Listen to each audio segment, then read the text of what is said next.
Brad, Brad.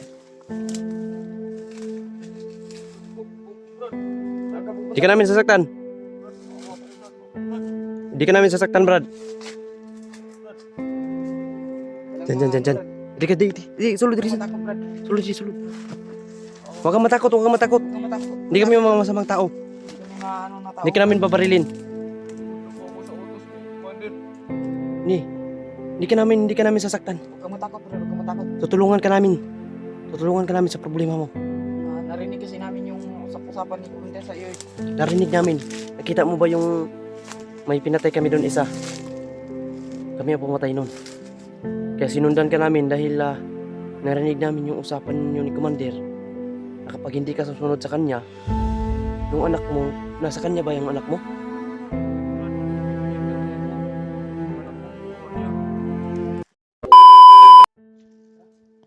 Ayaw. Murag mulakaw ni sila din sa tamulakaw. Parang lalakad to sila.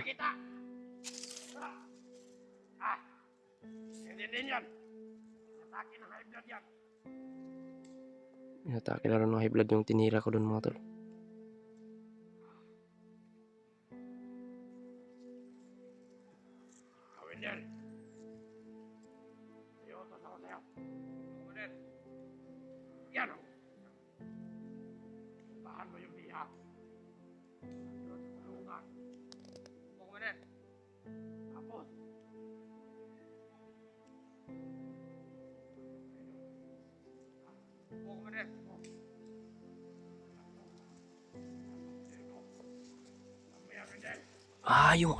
Ang anak ng tinatawag na Windil, nandun kay Commander. Para yun ang ginagawa ni Commander na alas, mga tol. Ginagawang alas ni Commander para lang sumama ito si Windil.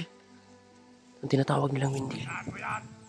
Alam, parang inosente talagang tao na yan, mga tol. Parang tinatakot lang ni Commander ang tao na yun, oh. Hulihin namin yun.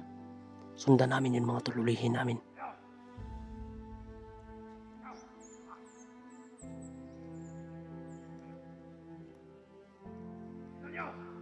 Sundan namin yun si Windil. Kailangan namin mahuli yun papunta rin yun sa bihag.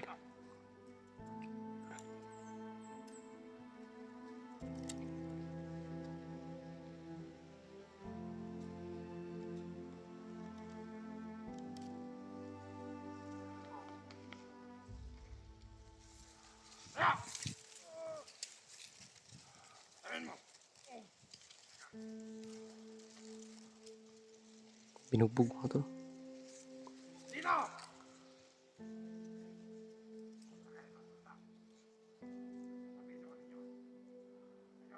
Dito. Hindi ako mag-permita dito. Kabila. Ayaw magbantay dito. Tandaan nyo. Tatapusin namin yung dalawa. Parang lalakad to si Commander. Lalakad to si Commander. Ayaw nyo. Ahit ka. Alam mo kayo dyan. Lumakad na si Commander. Diyan. Tirahin natin itong dalawa. Mamaya na pag-alis si Commander. Yung isa, oh. Ayun yung isa, oh. Parang nakabantay itong isa, oh.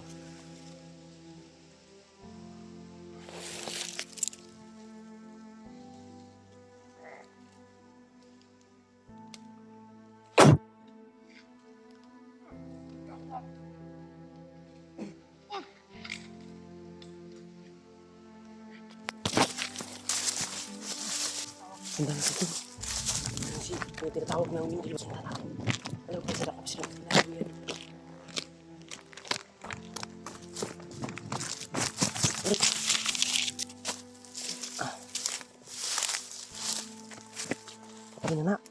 Patay na. Patay.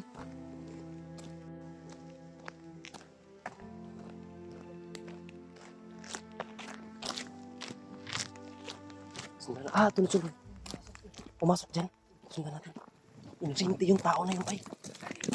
Inosente yun, mga tol. Pinipilit lang yun nila. Napasamahin.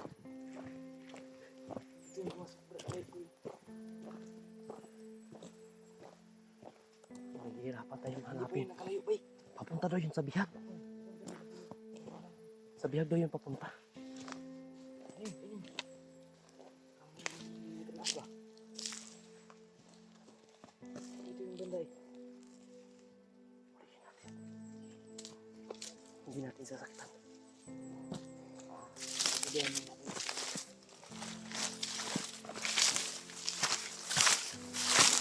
Idol, Hindi kayo nakalayo po. Nandito pa lang yun. hulihin natin. Alam natin inosente yun, alam ko. Kasi may tinatawag ng may sinasabi ng commander na may bata daw. Ginagamit lang yun nila. Nandito sa puder ng commander. Yun ang sabi ni Commander eh. Pag hindi ka susunod sa utos ko, alalahanin mo. May bata ka na Yung anak mo, nasa poder ko. Ano eh. Yun mga tol. Naririnig ko yung Kaya alam na alam namin istorya ni na itong tao na ito, commander. inosente lang to. Makakatulong to sa atin. Dahil papunta daw yun sa bihag. Ulihin natin.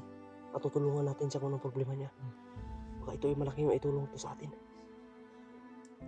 Ito.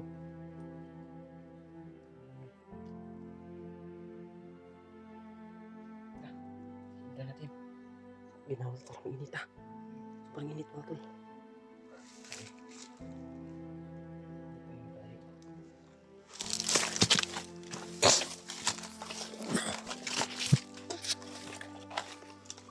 Ito yung apak niya oh.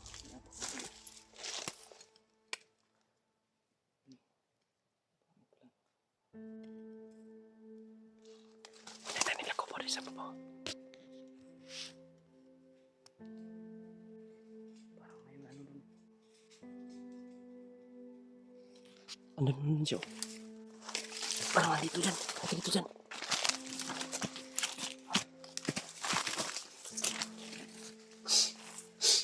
Ayun o, dyan. Ayun o, ayun o.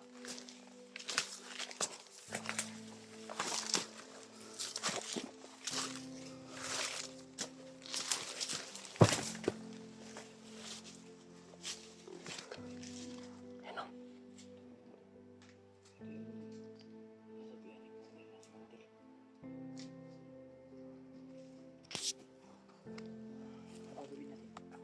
Hulihin natin to.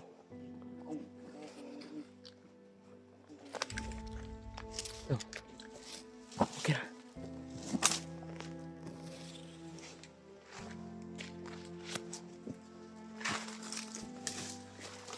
Brad! Brad! Di ka namin sasaktan. Di ka namin sasaktan, Brad. Dyan. Di ka, di, sulod diri. Matakot, Brad. Sulod. Huwag kang matakot, huwag kang matakot. Huwag na matakot. Hindi kami mga masamang tao. Hindi kami maano na tao. Hindi ka namin babarilin. Sunod na po ako sa utos ni Commander. Hindi ka namin sasaktan. Huwag kang matakot, Brad. Huwag kang matakot. Tutulungan ka namin. Tutulungan ka namin sa problema mo. Narinig kasi namin yung usap-usapan ni commander sa iyo. Narinig namin. Nakita mo ba yung may pinatay kami doon isa? Kami ang pumatay noon. Kaya sinundan ka namin dahil narinig namin yung usapan niyo ni Commander na kapag hindi ka susunod sa kanya, yung anak mo, nasa kanya ba yung anak mo? Oo, Brad, pipilitan lang ako. Kasi yung anak ko, kinuha niya. Ayop talaga na Commander na yan. Huwag kang matakot ah. Pag hindi ako susunod sa kanyang utos, papatayin niya yung anak ko. Oh, Diyos ko Lord. Ayan tol, Yun nga yung alam ko na talaga mga tol, sa una pa lang, alam kong inosente to. Sana maging totoo ka ha. Sana hindi ka mag-traitor. Tutulungan ka namin kung anong problema mo, kukunin natin yung anak mo. Brad, Basta't mayroon kaming hiling sa'yo. Alam mo ba kung nasan ang kapatid ni Ronnie? Yung bihag. oo. Salamat. Alam niya. alam niya daw Alam yung niya. ano. Dahil narinig namin niya, inutusan ka na puntahan mo yung bihag.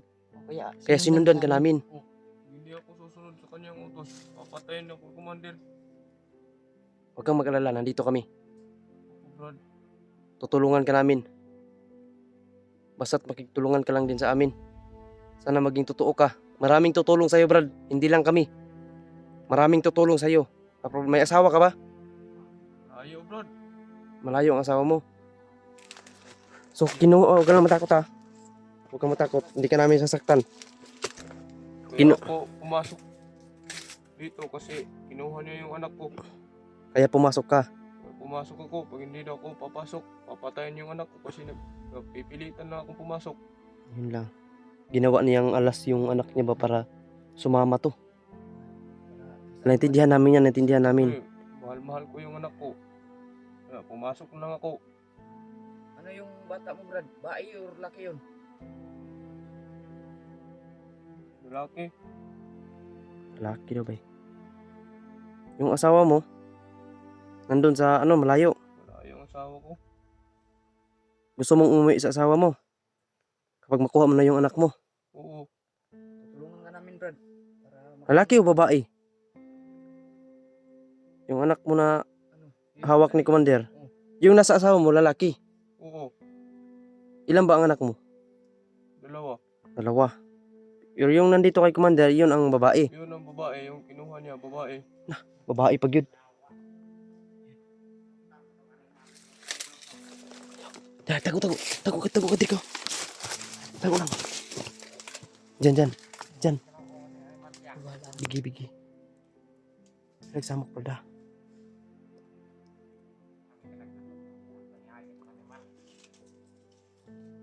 Sinundan ka nila, oh.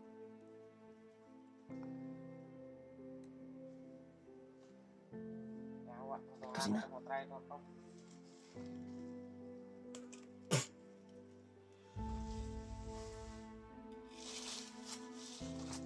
Tara nga.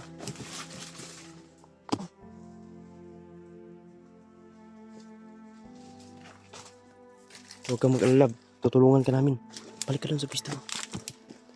Hindi lang tayo magpapalata ang kasama ka na namin. Dahil once na malata kanila na sumama ka sa amin, baka madisgrasya yung anak mo. Kaya ganito, distansya lang tayo.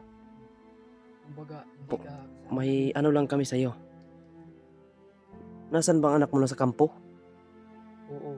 Nasa kampo daw ba yung anak niya, bay? O ganito lang, huwag ka lang matakot sa amin, ha? Pareho lang tayo tao. Handa kaming tumulong sa mga katulad ninyo na alam namin na inosente ka. Kanina pa lang, parang nagmamakaawa kay Commander na huwag patayin yung anak mo. Dahil demonyo na Commander na yan. Kaya umakyat kami dito para kunin yung bihag na binabantayan ninyo. Yung puntahan mo ngayon. Dahil yung bata na yun, yung bihag, may kapansanan yun. Kapatid yun ng isang kasama namin. Kinuha ni Commander. Sana matulungan mo kami na puntahan yung yung kapatid ni Ronnie o yung bihag at makuha natin yung anak mo naman para sabay tayong uuwi. Iuwi ka namin sa pamilya mo.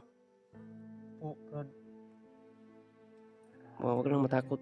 Salig lang. Huwag ka lang matakot sa amin, Brad. Alam namin yung pinagdaanan mo. Miss ko na sila eh. Oo nga. Yun nga. Problema. Magpapasko na. Lapit na yung Pasko. Magdasal tayo na hindi pa darating yung araw ng Pasko. Makuha na natin. Sana makuha na natin yung anak mo. Opo, Brad. Anak mo o yung pamilya mo, mapuntahan mo. Para magsama kayo ng pamilya mo. Hindi natin alam yung mga nangyayari. Kaya wag ka lang talagang mag-isip na mag-traitor ka sa amin dahil kami, tumutulong kami. Hindi lang isa yung natutulungan namin. Marami na kaming natulungan na katulad ninyo. Mga inusinting tao na Dahil hindi lang kami ang tutulong sa iyo, Brad, kung may problema ka. marami kami, Brad. Marami. May mga supporters kami na pwedeng tumulong sa inyo. May mga viewers kami. Ito nakikita kanila ngayon, yung kalagayan mo. Nakikita ka ng mga taga-subaybay namin. Ganito pala yung buhay mo. Na yan pala yung mo na kinuha pala nila yung anak mo. Tsaka napilitan lang pala siya mga tol na pumasok dito dahil kinuha ni Commander yung anak niya para sasama daw siya. Kaya wala daw siya magawa, mahal na mahal niya yung anak niya. Kaya napilitan siyang sumama mga tol. Pero may plano ka bang itakas yung anak mo? O natatakot kay Commander? Natatakot kay Commander? Natatakot to ba yun sa ito? Hindi niya gusto. Pero alam ko may naisip to na gusto na itakas yung anak niya. Dahil lahat naman tayo, pwede tayong magpapakamatay dahil sa mga anak natin, di ba? Pwede tayong isugal yung buhay natin dahil sa anak natin.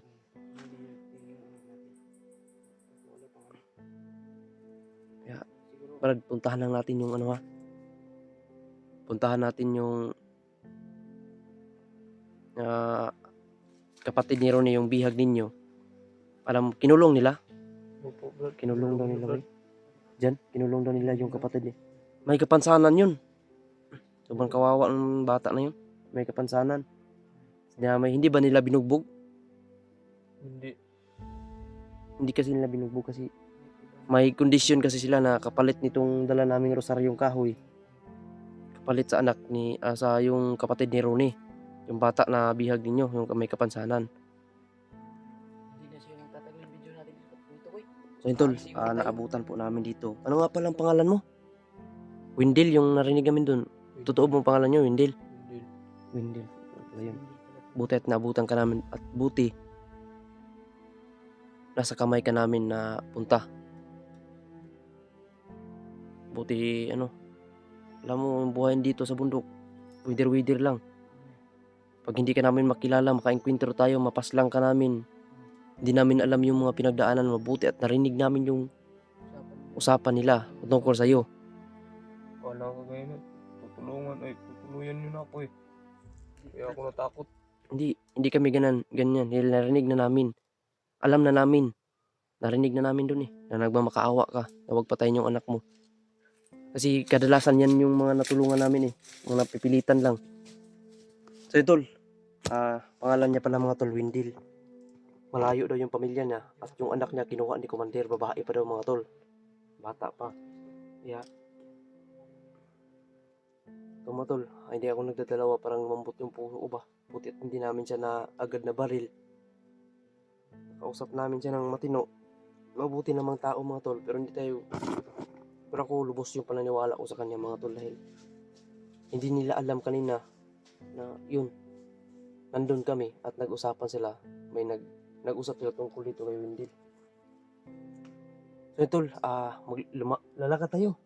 Diyan, puntahan natin yun Brad. Yung bihag, ha? Oh, Brad. Marami bang nagbantay doon? Marami sila. Maraming nakabantay doon dyan. Kaya mag-iingat lang tayo. Ikaw lang yung mauna. Tapos sunod lang kami sa iyo para hindi tayo malata. Oh, Brad. Sige, tara dyan. Salamat.